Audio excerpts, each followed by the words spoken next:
Saludos, aquí estoy. Una vez más, Kikosis, su programa preferido. ¿Cómo estará de loco este país que hay gente que ve este programa todos los días y le gusta? Insólito. Qué bueno. A Mario Belmonte está con nosotros. Qué bueno. Autoridad rectoral. Y vamos a hablar, Lucero, pero antes, mira, estábamos comentando lo de Haití ahorita. Y uno dice, ah, caramba, Haití como que tiene una vida peor que la que tenemos nosotros, porque es un país pobre y además viven matándose, se odian. Y ha Qué pasado de horror. todo. En la historia de Haití ha pasado las peores cosas. Las peores cosas, incluso siempre la gente se compara para no sentirse tan mal, no, pero en Haití es tan peor porque es muy difícil llegar a ese nivel. Pero parece ser que no estamos tan lejos. Por ejemplo, el sueldo de los profesores universitarios de Haití se parece al nuestro, dicen algunos. Los cálculos no están bien hechos, pero entonces como para señalar lo mal que estamos pagados, la gente siempre menciona Haití. Haití tiene un problema con la capa de humos que se le destruyó y ahora esta tragedia que le acaba de ocurrir, que se une todo, el huracán aquel que pasó por allí, bueno, en No, fin. de todo. De todo, Pero sí, ese es sí. un país, fíjate, que debería ser ejemplo para los que viven cayéndose a golpe aquí en Venezuela, de que el barranco no tiene final. Es un país que tiene siglos mal. Mal, Y no hay ahí nadie sensato que diga, oye, vamos a detener detenernos esto, para ver cómo vamos a ver cómo resolver. salvamos al país, que Eso lo es verdad. amamos. Nada, eso No, es, no, no. vamos a ver cómo lo destruimos ¿Cómo lo más. terminamos destruyendo? Eso es cierto. No hay como un muro de contención y de reflexión. Bueno, mire, hasta aquí hemos llegado, lo que hemos hecho es destruir, vamos a ponernos de acuerdo para ver si este país se salva. También hace falta en otras partes, ¿no?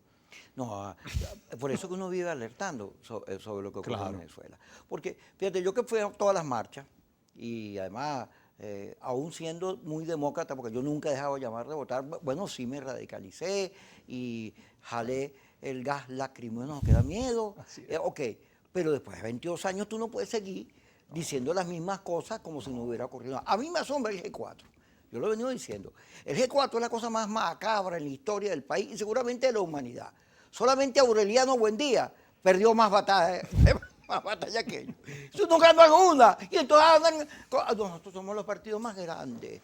No, chicos, ustedes son una cosa. No es que primero usted sea malo, no es que él sea malo, o no tiempo. Es que cuando se junten no es porque se vuelven malos. Sí, yo creo que hay falta mucha reflexión y estar atento a lo que piensa el país, porque como dice Sabater, cambiar de opinión es signo de inteligencia. Claro. Lo que hay que colocarle fecha. Yo en tal época creí en tal cosa o afirmaba tal cosa, he reflexionado, pero la reflexión es parte de la política y la realidad cambia, la realidad va mutando y uno tiene que, con base en ello, hacer un buen análisis y actuar. Pero hay gente que no es así, hay gente que creyendo que insistir en los errores es lo acertado y no es así. Mientras más errores se cometen, peor se actúa. Fíjate de Bolívar, porque vamos a hablar ahorita del Bicentenario, yo leí Tu voto salvado en la UCB, lo reproduje en radio. Ay, muchas gracias. Fíjate, Bolívar cuando pierde Puerto Cabello, que era la plaza principal de la Primera República, después entrega a Miranda, Sí. que fue una cosa horrible, Pues es espantosa la gente. pero no... él entendió que había metido la pata.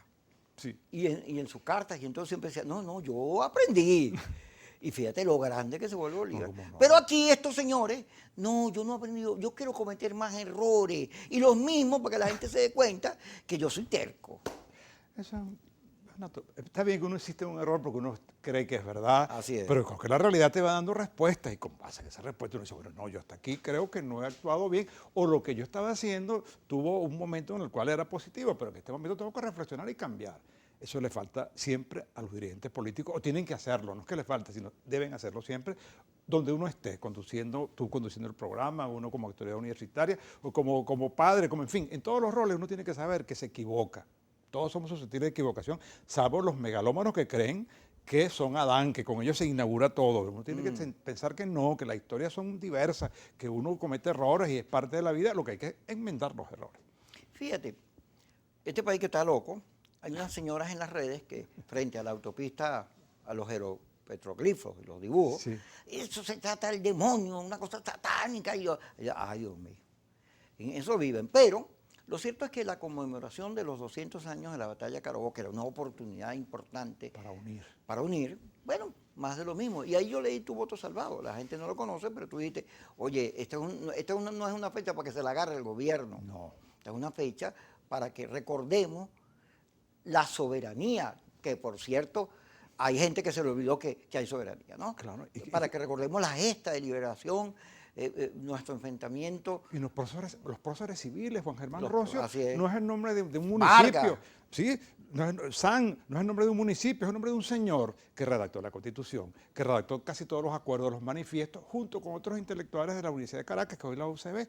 A esa gente se le ha olvidado. La gente lo recuerda porque es el nombre de un liceo. Pero esos próceres civiles hay que reivindicarlos. A mí me encantan México y los Estados Unidos las independencias.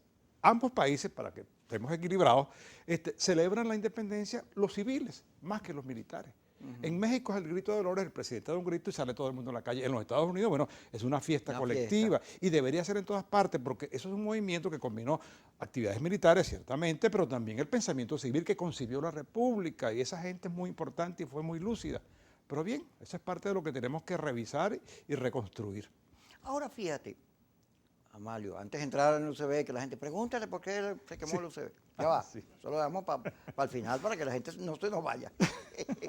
Trucos de Parte del efecto publicitario. Fíjate, Biden llama a Duque, que Duque es un personaje. Fíjate que en la llamada de Biden a Duque le dice, oye, pero hay que respetar los derechos civiles de los manifestantes, porque Duque creo que no entiende eso, ¿no? Él creo que está lejano a los principios democráticos y a los derechos civiles. El señor no tiene nada que hablar de Maduro. No tiene nada. Él debería callarse la boca. Pero él le dice, mire, Maduro se está moviendo, que está pendiente de lo que está haciendo. Eso es lo que le dice Biden. Pero la Unión Europea, el canciller de Panamá y el de los Estados Unidos se reúnen y dicen lo mismo. Mire, usted se está moviendo. Todo el mundo se da cuenta que Maduro se está moviendo, pero además forma parte de una visión de la geopolítica porque todo el continente se está moviendo también y a favor de él, por cierto. Porque la intromisión de los Estados Unidos en las políticas internas es rechazada por Raimundo y todo el mundo. Es parte de nuestra historia. Sí. Si tú quieres concitar alguna animadversión, tú citas a los Estados Unidos. Y ya está. Independiente del gobierno que esté, porque ciertamente, claro, ellos han sido un país que ha intervenido, igual que otros, como Cuba, por ejemplo, para ser justo. Yo siempre digo, los países que más han intervenido en América Latina son Cuba y Venezuela y Estados Unidos. Es decir, rechazables los dos. Pero ciertamente, Biden no puede actuar solo, que fue el error de Trump. Trump quería actuar solo, y por eso que no actuó, no hizo absolutamente nada. La Unión Europea es percibida como más amplia, más democrática, y yo creo que Biden se ha dado cuenta que tiene que conciliar con ellos, en todo caso concertar con ellos toda acción, porque es mucho más efectiva. Mientras mayor consenso tengan la geopolítica en las acciones concretas en determinadas coyunturas de cualquier país, mucho más efectivas son que un solo país se abrogue el derecho a juzgar, a decir, porque crea animadversión o crea una polarización que es inútil, que es estéril al final. Mira, a mí me encantan los Estados Unidos. Yo quisiera vivir en Las Vegas. Me encanta Las Vegas, jugar todo el día. ¿Por qué te gusta jugar en Las Vegas? Jugar, me encanta jugar y la vida libertina. Yo quisiera vivir ahí y ser gringo, de ojos azules, catirito, me encantaría, pero nací aquí. Y yo amo mi país. Claro, así es. Aquí Tenemos que reconstruirlo aquí mismo y tratar de mejorarlo aquí mismo. ¿Tú no te das cuenta, Mario, la diferencia que hay cuando la gente se va para Miami, cómo ve el país y los que vivimos aquí? Sí. Cómo ahí hay una nube de distorsión o ven otra cosa. Sí, yo siempre le digo, nos debemos estar en la 4D allá, ¿verdad? Marchando o reflexionando que estar uno aquí, estoy haciendo propaganda, una heladería, que estar aquí en otro lugar, ¿verdad? Reflexionando y viviendo las cosas que uno vive. Siempre le digo, mire, es bien fácil desde allá jugar que uno es tibio, que uno no es suficientemente fuerte y valiente. Le digo, pero vivan allá para que vean que hasta en una mesa electoral se corre riesgo. En cambio aquí, por estas avenidas y en estas cafeterías, pues el riesgo es que uno se queme con el café y si está tomando vino se mancha la guayabera o de piña colada para ser menos elegante. Pero aquí se corre riesgo, una declaración, una movilización. Es más, el trabajo político que se haga aquí para los que hacen actividad política es mucho más difícil. Ahora, es fácil agarrar un teclado y comenzar a insultar a la gente. Entonces se ha transformado la emotividad, la emoción, la imagen esa dura en el efecto que se multiplica y entonces a la gente le interesa mucho más, no a todo el mundo, lo que se replica por una imagen, así si no sea cierto, que la comprobación. Eso para ustedes los periodistas es bien difícil porque ustedes trabajan con datos de comprobación, ¿no? Estos aficionados en Haití lo que ocurrió fue tal cosa, te distorsionan, eso lo repite alguien, le va agregando y entonces recorre la red es la emoción cargada de odio y así no se construye nada, ni la universidad, ni el país, ni ninguna concepción sobre las cosas que hay que hacer en Venezuela se construyen con odio, sino entendiéndose y por supuesto, eso no disminuye la pasión ni que uno no se defina, uno Así se es. define y entiende que hay un adversario al frente que hay que respetar y que tiene que respetarlo a uno y si no lo respeta uno buscará la manera de hacerlo, pero no replicar de la misma forma a quien viola las normas, a quien actúa con violencia, eso no se puede replicar, uno tiene que actuar distinto a lo que uno combate. Ah, qué bueno te quedó. Yo no voy a Eso decir le nada, quedó voy bueno. para el corte. Le quedó más bien.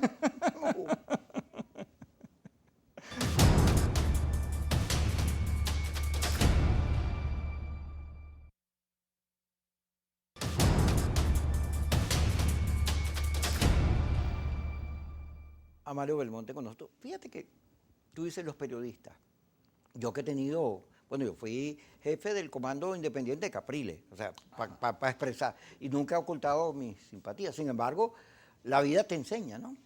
Y una de las cosas que me ha enseñado frente al proceso este de la posverdad, los fake news, y ahora esto que se llama el falso yo, que es un señor que se sienta en la computadora, que es como el guaguao, tranquilito, pero cuando se sienta se convierte en Hall. Se pierde todo. Sí, o en el otro yo del doctor Merengue, Sí, ¿te exacto. acuerdas? Sí, es una referencia. Se vuelve un monstruo, ¿no? Guerrero Pero, del teclado. Guerrero fíjate, del teclado. los periodistas, bueno, hay un cambio en la propiedad de los medios, Sí. ya no son los mismos. Así Y es. bueno, pues 22 años, obvio, ¿no? Entonces tú tienes que entender que las empresas periodísticas son empresas. Puede que juegan a la pública, pero son empresas. Sí, así es. Entonces tienes que entender eso. Pero hay gente que agarra y no se da cuenta que el periodismo es uno solo, para A y para B. Así es. En cuanto a la ley de ejercicio profesional y lo que tú debes hacer. Tú tienes que poner las distintas versiones, te gusten o no. Así Ahora, hay periodismo de opinión y hay periodismo de interpretación. Exactamente. Que puedes hacer lo que tú Claro. tienes tu corazón. Ahora, hay un montón de portales que tú cuando lees la dictadura y el régimen, ya tú sabes que eso, ya tú sabes por dónde viene, porque esa es la narrativa de Guaidó y de esos grupos. Pero es una narrativa, es una interpretación que ellos le dan, un lenguaje, pero también cuando tú traidor, vendido, hijo del imperialismo, tú ya sabes por dónde va. Ya uno identifica el otro. Claro. Y que le llegan a menos gente, pero entonces tú estás haciendo el discurso para los tuyos nada más. Y hay formas de decir que tú estás contra alguien de una forma coherente, racional, sin descalificar al otro. Simplemente tú dices lo que tú piensas, tú cuestionas lo que tienes que cuestionar y no tienes que utilizar un lenguaje desmesurado, ¿no? En absoluto. Y eso no es falta de convicción, no, yo creo que la convicción es el tener carácter no es tener mal carácter, ni darle un golpe a la mesa, no, tú puedes tener mucha firmeza sin perder la cordura, que creo que es bueno siempre conservarla. Pero bueno. Mario, repito otra vez, tener buen carácter. Tener carácter no es tener mal carácter. Ajá. Yo tengo Ve, mucho ¿estás viendo, Yesenia? ¿Estás viendo? ¿Qué decía Ella te trata pues? de esa manera. Ella cada vez que viene el corte casi que me tira Da un golpe zapato. para que cortemos.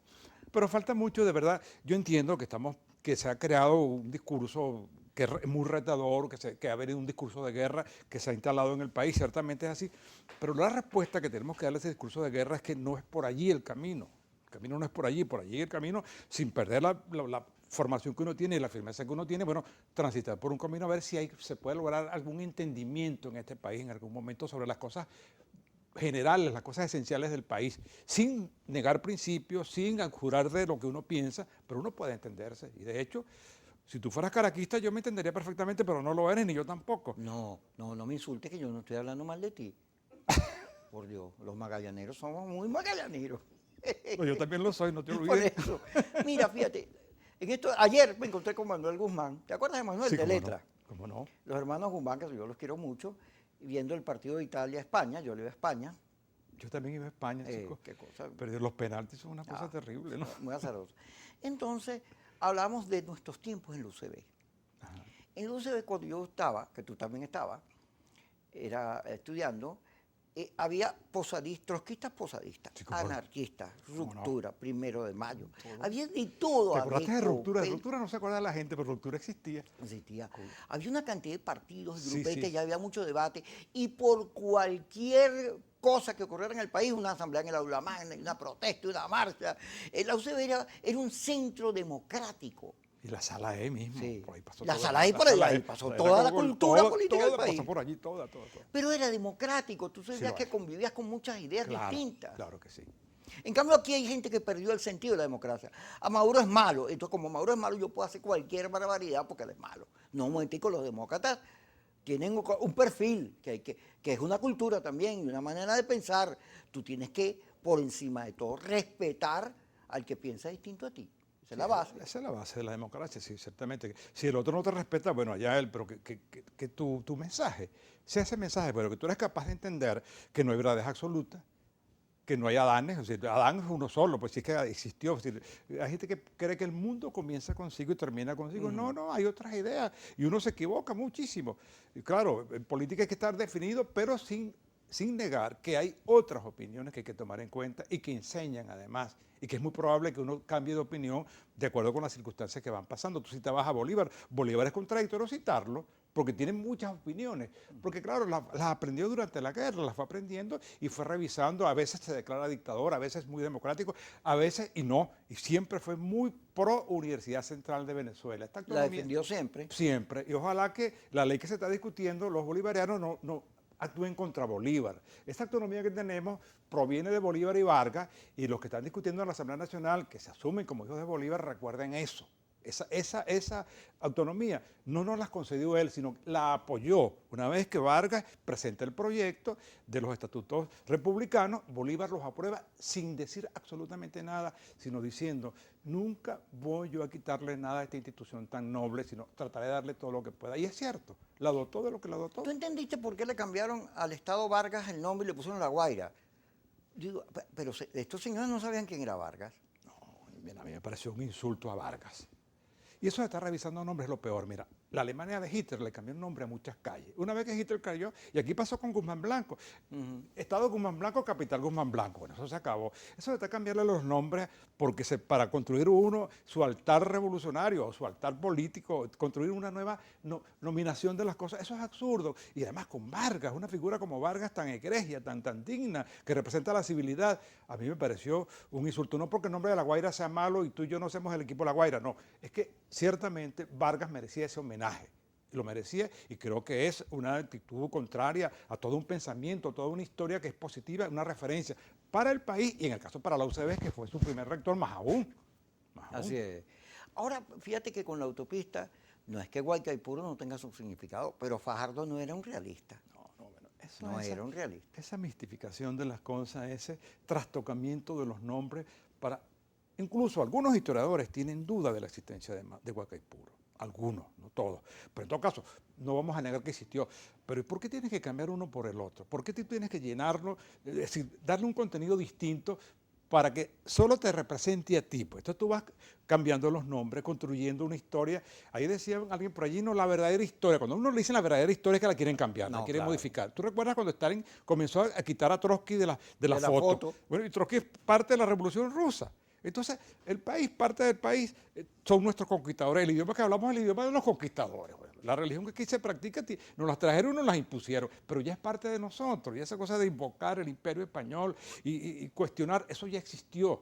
No estamos hablando además, no lo puedes cuestionar después que pasó. Exactamente. No, eso tuvo una época. Y además, ¿cuál es el idioma? ¿Hablamos aymara o hablamos quechua? No, estamos hablando de un castellano que es un idioma impuesto. Entonces, yo creo que eso es parte de la historia nuestra. Todos tenemos de españoles, de indios, de negros, en fin, esto es un país mezclado. Entonces, esos sectarismos son absurdos. Entonces, de estar deificando a quien no tuvo parte de la historia o ya tuvo su historia para cambiarlo el nombre por el otro nombre me parece muy malo. Después cambia un gobierno y le pone otros nombres. Entonces, eso es absurdo. Yo espero que en algún momento algún colegio le pongan Quiquito Lindo. No me honor a mí. ¿A ti te dicen así? No, yo para broma. Una promoción que se llama Mira, una promoción de periodista. Tú sabes que yo estoy muy dañado. El coronavirus me afectó mucho y me subió el azúcar. Entonces me mandaron una pastilla que acaba de salir al mercado porque la diabetes es una de las enfermedades más populares del mundo. Y la enfermedad... Perdón, Kiko, ¿tú tuviste coronavirus con diabetes? Con diabetes. Y sobreviviste, tú tienes que estar celebrando. Sí, bueno, hierba mala nunca muere. No, así es. Sí. Pero fíjate, me devolvió la pastilla, me ha ido devolviendo el sentido del humor. Porque yo estaba... Sí. Porque el azúcar... ¿Qué piensa tu productora? ¿Es verdad eso? ¿Tú tenías ¿Qué dices tú? mal humor? Sí, ¿ves? Mira, ella que es autoritaria Porque dice... tú siempre has sido muy chispeante, como dice la gente, como dicen los españoles. Vamos al corte y ya regresamos con Amalio Monte.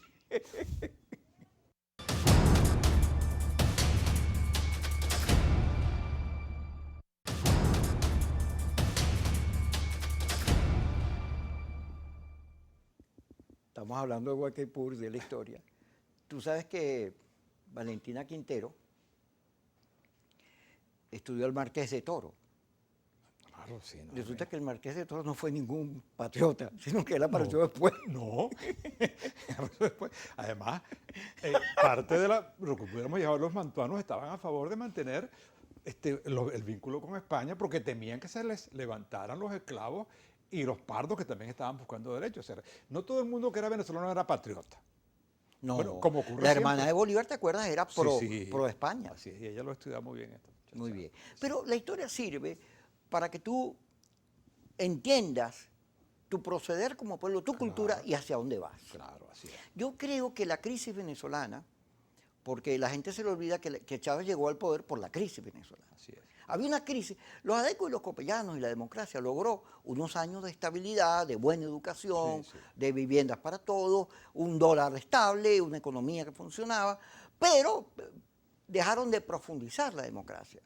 ¿Qué significaba profundizar la democracia? Lo que la COPRE después dijo, había que descentralizar. La COPRE tiene un programa que yo no entiendo cómo no lo aplicaron. Chávez se copió el programa de la COPRE parcialmente. En la primera, pero después lo no, acabó.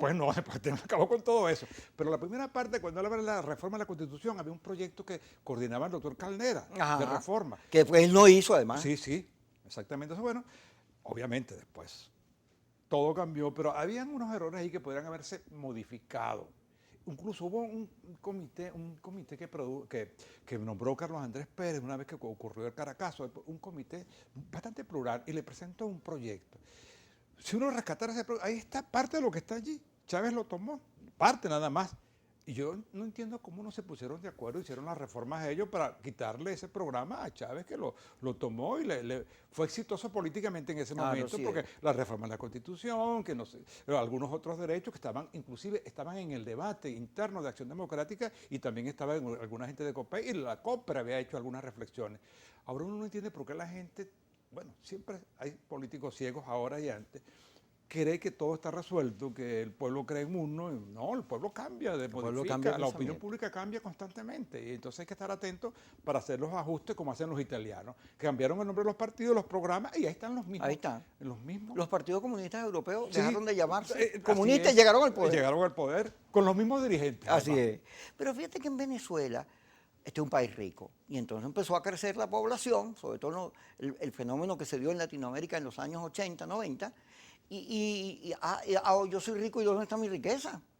Y tanto pobre, y solo un grupito disfruta, y eso generó el piso que le da, simplificando el piso que le da la entrada a Chávez. Pero Chávez, en vez de descentralizar, avanzar, se agarró el poder.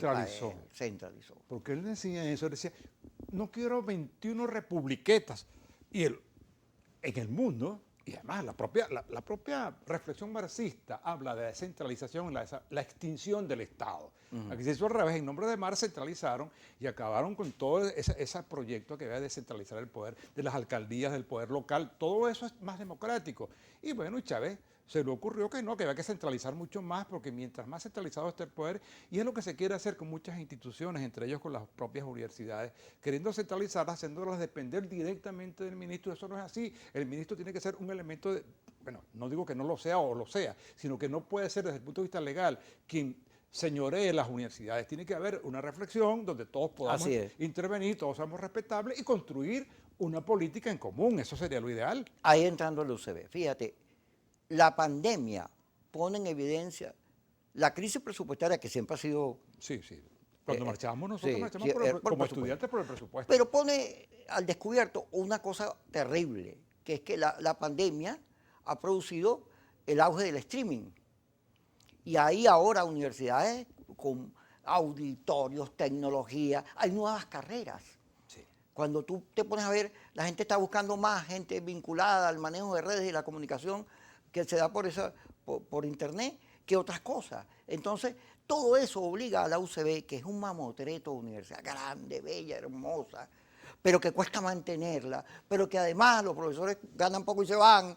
O sea, todo lo que hay, unas autoridades, ustedes que tienen como 100 años ahí, yo me acuerdo, no culpa a ustedes, culpa de este fenómeno de meterse en todos lados que creó el gobierno. Sí. Pero todo eso hace un paquete terrible para la UCB, porque tú la ves que se va deteriorando.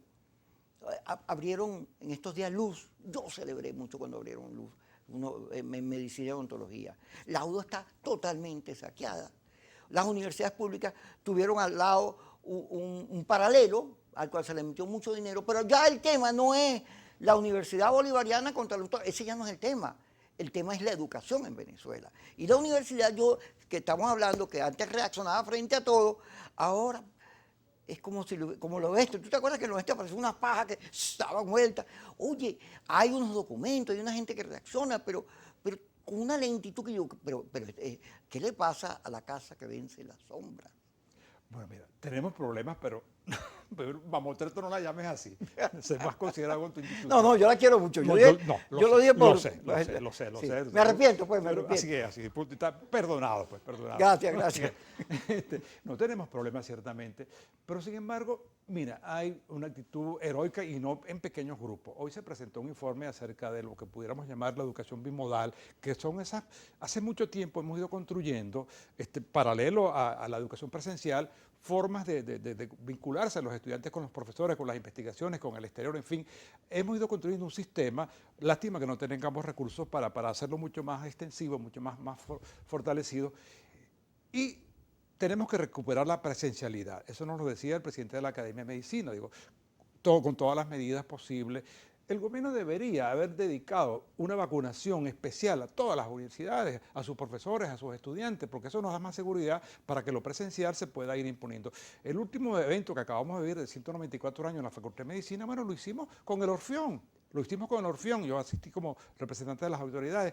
Y en la Facultad de Medicina, sin embargo, hicimos una presencialidad, pero cubierta, protegida, en fin. Si el gobierno nos diera la posibilidad de vacunar a todos los estudiantes, a todos los profesores, a los empleados, eso facilita más las cosas. Y además, creo que tenemos que ser un poco más audaces en ir recuperando espacios. Cuando yo veo que la Facultad de Economía, la Facultad de Odontología, la Facultad de Medicina van recuperando espacios, a lo mejor no con la rapidez que desearíamos, pero en la medida que vamos precaviendo a los profesores y los estudiantes se pueden contagiar, en fin, todo lo que tenga que ver con correr riesgo, eso hay que preservarlo. Pero ciertamente tenemos que vivir, y esa universidad está viviendo, pero quiere vivir mucho más. No estamos sobreviviendo, estamos viviendo a pesar de todas las dificultades, pero ojalá de verdad, primero nos den el presupuesto justo, segundo que haya un plan de vacunación especial para las universidades, que nos paguen las deudas que nos deben del año pasado y de este año, que el mantenimiento también pueda ser resuelto de una forma con un tratamiento a una universidad que cumple 300 años el 22 de diciembre de este año.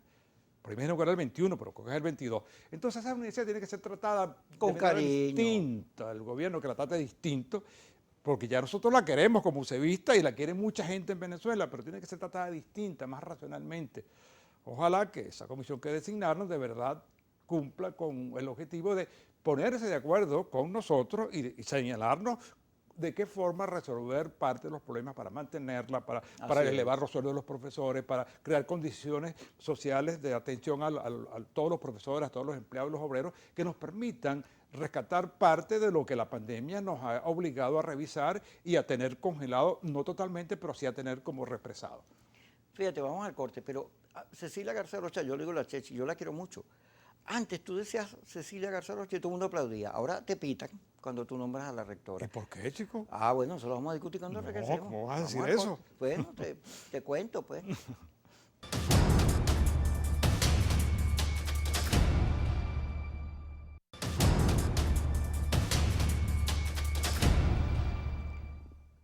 Seguimos con Amalio Belmonte. Fíjate, Amalio, yo le tengo cariño a la rectora, pero tanto tiempo en el ejercicio de poder, yo sé que eso no es culpa de ustedes, porque eso es un entramado que se armó ahí dándole al CNE y el lío de quién vota, que produce unas decisiones del TCJ muy fuera de lo que es la universidad. Así es. Ok, está bien.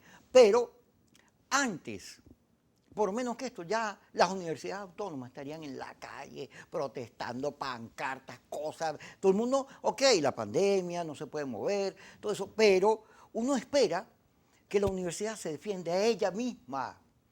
Porque si se pone a esperar un país que tiene toda esta cantidad de problemas, agua, luz, etcétera, que tiene un debate tan difícil, la universidad tiene que defenderse por lo que ella significa en la historia, en el país, como expresión del pensamiento y de la ciencia. Y hay como defenderla, porque muchos de quienes están en el gobierno, pasaron por ahí, fueron sus dirigentes, están vinculados a los conceptos que ella emitía. Y eso es fácil, yo no digo que es fácil, porque aquí nada es fácil, pero digamos, es un camino para recomponerla. Ahora, como no ocurre nada, uno tiene que pensar, oye, o ocurre muy poco, porque tú me estás hablando de algunas cosas, yo vi unos videos bonitos de gente cuando se cayó el pasillo de arquitectura, oye, haciendo de todo, buscando platica. Hay gente recolectando plata para el sonido del aula magna. Sí. Hay gente que, más que ponerse a llorar, yo vi un video el día que se quemó en la Escuela de Estudios Políticos, de un muchacho, no sé quién era, llorando. ¡Ay, mi universidad!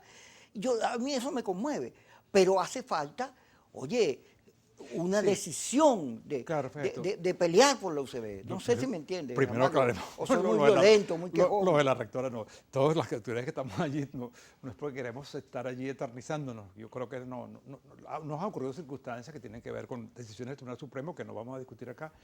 Pero incluso hoy estamos intentando crear un ambiente electoral para ver cómo salimos de esto de la mejor manera posible, con la dignidad intacta, es decir, de la mejor manera posible, porque las circunstancias políticas globales no nos ayudan mucho.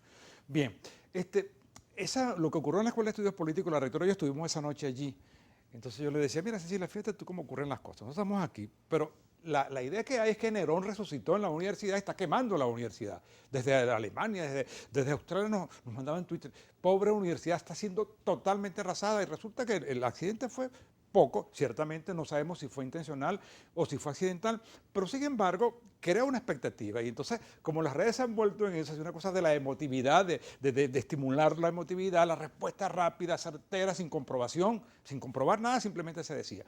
Cuando se cayó también esa parte, ellos llaman, eso tiene un nombre técnico que yo no sé utilizar como los arquitectos, una losa, entonces se está desplomando la universidad. Bueno, eso de verdad creó una preocupación legítima. Alguna gente criticó a las autoridades, bueno, y tienen derecho a hacerlo. Nosotros somos entes públicos que estamos allí para que nos critiquen y también para que de vez en cuando nos aplaudan, pero yo no exijo el aplauso permanente porque tengo una responsabilidad y todo lo que hacemos no es perfecto, tenemos defectos y la gente tiene todo el derecho de criticarnos, de señalarnos, de indicarnos y incluso a veces son injustos, muchas veces son injustos porque el esfuerzo que uno hace para estar allí es bastante, pero no para que nos construyan una estatua ni nada de eso, sino simplemente hay gente que critica con mucha razón y uno tiene que aprender esas críticas. Hay otros que no lo hacen de buena fe, bueno, en fin, pero eso es parte de la vida de quien tiene un cargo como esto. Eso viene con el cargo. Bueno, que la gente te critique, a veces te calumnie, en fin, eso es, diríamos, imposible de evitar. Lo que tenemos que hacer, ciertamente, y lo que estamos intentando, es ese dolor que crea la universidad cada vez que ocurre un hecho,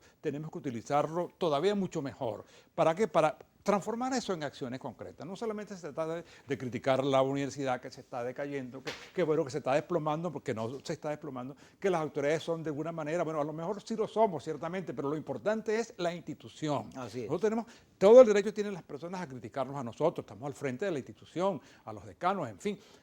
Pero también, por otra parte, la suficiente reflexión para entender que no es fácil conducir la universidad en estas circunstancias, con ese presupuesto magro que nos dura apenas 15 días, del presupuesto de un año nos dura 15 días, nos duraba 6 meses, después 3 meses, en fin, estamos realmente en una situación bien precaria desde el punto de vista de los recursos. Mucha gente nos está ayudando, la Facultad de Veterinaria está haciendo algunos esfuerzos, el decano de Agronomía se mueve muchísimo y así todos los decanos construyendo sus programas de arquitectura, los de medicina, en fin, todos los decanos están haciendo lo posible por reconstruirse como actividad académica, irla reconstruyendo, gente que sigue investigando, gente que sigue yendo, asistiendo, incluso vigilantes, los que están en el rectorado, que los veo todos los días, que están muy limitados para movilizarse, que no tienen transporte, están allí. Bueno, hay, como decía el doctor Jesús Manías Bien, con reservas morales en la época nuestra. Bueno, tú eres un poquitico más joven que yo. Tienes suficientes reservas históricas y académicas en la universidad. ¿Qué edad tienes tú, Mario? No, eso no se puede decir. Cumpleaños este sábado, por cierto. El 10 de julio. Un regalo. Me mandarás por ahí un regalo de algo. Me mandé este programa grabado para yo revisarlo y corregir los errores. No, pero sí hay gente, hay emoción. Lo que pasa es que el país está desmovilizado. Esto no es una excusa. Todo el país está desmovilizado. Bueno, la pandemia es realmente muy desmovilizadora porque bueno, es un riesgo que se corre. La crisis de la gasolina y la crisis de transporte, que es previa a todo esto. Previo a la pandemia, había dificultades para trasladarse a la universidad de los estudiantes, de los profesores. Incluso yo le decía a los señores que que militan en el gobierno, que tienen todo el derecho de militar allí, que están haciendo una política de exclusión, porque solo aquellos estudiantes que tienen un poquitico de recursos pueden asistir a la universidad. Un gobierno que habló de integrar a los más pobres, que tiene una deuda social, ha hecho que las universidades solo puedan recibir a los que tienen un poquitico más de recursos. ¿Por qué? No por culpa nuestra, no hay ninguna discriminación nuestra, sino trasladarse a la universidad. Un estudiante del interior que venga a Caracas a estudiar no puede, es imposible. En la época nuestra sí se podía. Entonces el gobierno tiene una política más bien de exclusión. Si no revisa sus políticas con respecto al respaldo financiero, el presupuesto adecuado para las universidades, lo que está haciendo es que la gente que tenga un poquitico más de recursos, no los ricos no soportan esta situación y pueden vivirla en otro lado, pero la gente de clase media, que es el sector siempre que permite que la sociedad sea más equilibrada, el sector bisagra, en fin, que hay que fortalecerla, una clase media fortalecida, y eso está en los profesionales universitarios, en los investigadores, en fin. Entonces, requerimos, entonces, solucionar de ese problema. Muchos estudiantes, Kiko y la audiencia, no prosiguen porque no tienen cómo hacerlo desde el punto de vista económico. No le estamos cobrando, no tenemos recursos para el comedor, el transporte general no funciona y eso hace que sea excluyente la educación venezolana. Ahora, Mario, tenemos que ir al corte, pero yo sugiero, fíjate, aquí hablando contigo como amigos que somos, una universidad que salga ahora y en medio de este debate de diálogo sobre qué hacer con el país, diga, nosotros importamos, la educación tiene que ser un punto de debate, pero además diga, la universidad diga, tenemos que unirnos, que sea, en vez de estar llamando a matar o a deponer o a lo que sea, llame a la unidad del país, a buscar futuro, a discutir qué vamos a hacer con la industria petrolera, porque la UCB tiene cómo.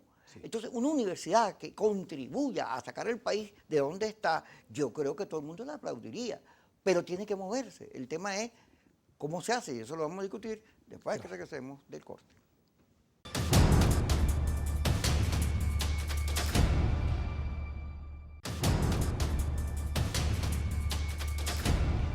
Seguimos con Amalio Belmonte. Fíjate, la universidad siempre ha sido contra los gobiernos. Contra todos. Sí, está bien. Desde su fundación. Está bien, pero este momento le exige a la universidad, por su propia sobrevivencia, un debate de otro tipo.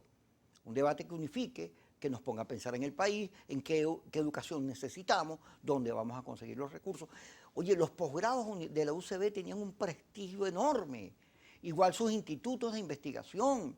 La UCB tiene cómo no solo defender su existencia, sino ir más allá, porque siempre ha sido parte del país, es una alarma. Cada vez que ocurre algo es una alarma. Le estás diciendo al país, vamos a discutir algo, ¿no? Así entonces, yo creo que hay que moverse al final de cuentas, ¿ves? Bueno, este llamado tuyo está bien, porque todo lo que estamos haciendo... Lo hago de buena fe, ¿no? Yo lo sé. No quiero criticar a nadie. Yo lo sé, obviamente que se está haciendo un esfuerzo, pero tenemos que multiplicar ese esfuerzo, estoy de acuerdo contigo. Mira, aquí hay unas investigaciones que se hacen, que mucha gente no conoce, que tenemos que promocionarlas más. Aquí hay unos eventos que hace la Facultad de Ingeniería acerca de todas las investigaciones que tienen que ver con las distintas escuelas, que hace la Facultad de Ciencias. La Facultad de Medicina tiene investigaciones muy interesantes, muy importantes. La Facultad de Veterinaria, la sala de los laboratorios de reproducción animal allá, los centros de investigación. Todo eso es importante y se hace. Quizás algunos están como clandestinos desde el punto de vista que no están promocionados suficientemente. Y lo otro desde el punto de vista político. Es obvio que la universidad tiene que ser el centro del debate. La universidad no es un actor político partidista, sino un actor político global, porque es universalidad. A mí me gusta cuando veo, no es en los Estados Unidos que es común, sino en algunos países centroamericanos que los candidatos presidenciales debaten en las universidades. Se sienten más cómodos porque es el pensamiento universal, diverso, es la tolerancia. Nosotros podemos hacerlo, ciertamente. Hemos tenido que responder políticamente, es verdad, pero no somos actores políticos partidistas, ni debemos serlo. Actores políticos en el sentido de las políticas globales, pero sí parte del debate, discutir, bueno, hacia dónde queremos ir. La Facultad de Arquitectura tiene modelos sobre vivienda y cada uno, tú vas colocando, cada facultad tiene una especie de inteligencia, para llamar, una masa crítica, para decir un poco más pedante, de conocimiento que le sirven al país.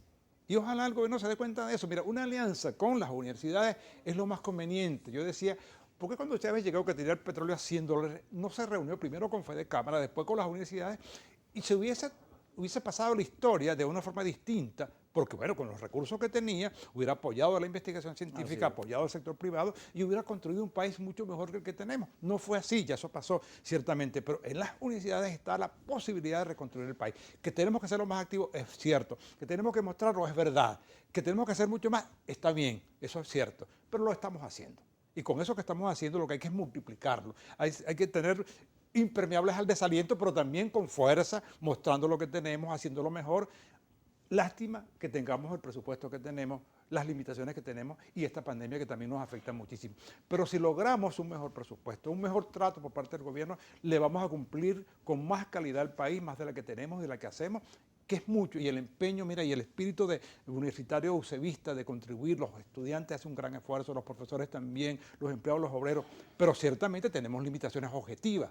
Eso no significa que todo lo que estamos haciendo es culpa de la pandemia, que los errores que tenemos o que cometamos es culpa de la pandemia. No, hay errores que podemos corregir, cosas que podemos corregir también, pero sin duda alguna que ese factor de la pandemia y el trato que nos da el gobierno, que no es el adecuado por ser respetuoso con el lenguaje que hay que utilizar siempre y en las cámaras mucho más, un trato más adecuado a las universidades, para llamarlo así, beneficiaría al país e incluso al propio gobierno. El gobierno dice, bueno, mira, vamos a darle los recursos para que nos investiguen tal cosa, no buscarlo en otras partes del mundo. El gobierno tiene algunos acuerdos con unas universidades en el exterior, teniendo aquí no solamente la UCB, sino el conjunto de universidades que tenemos cómo aportar, cómo salir de muchos problemas. Eso podría hacerse, una reflexión acerca del modelo económico, acerca de la pobreza, acerca de los problemas de salud. Mire, ¿cuántos médicos investigadores no hay que uno ve que usan un esfuerzo colosal por mantener sus investigaciones? En la Facultad de Medicina hay institutos que han sido saqueados. Sí. Saqueados. Me contaban lo de medicina tropical. Eso, pero fíjate, aquí estuvo, Yesenia, una psicóloga del ININCO que explicaba sus investigaciones sobre la emotividad del venezolano, que tú has narrado lo emocional, y coincidían, pero casi calcadas con las de data análisis. O sea, ella llegó más o menos a las mismas conclusiones.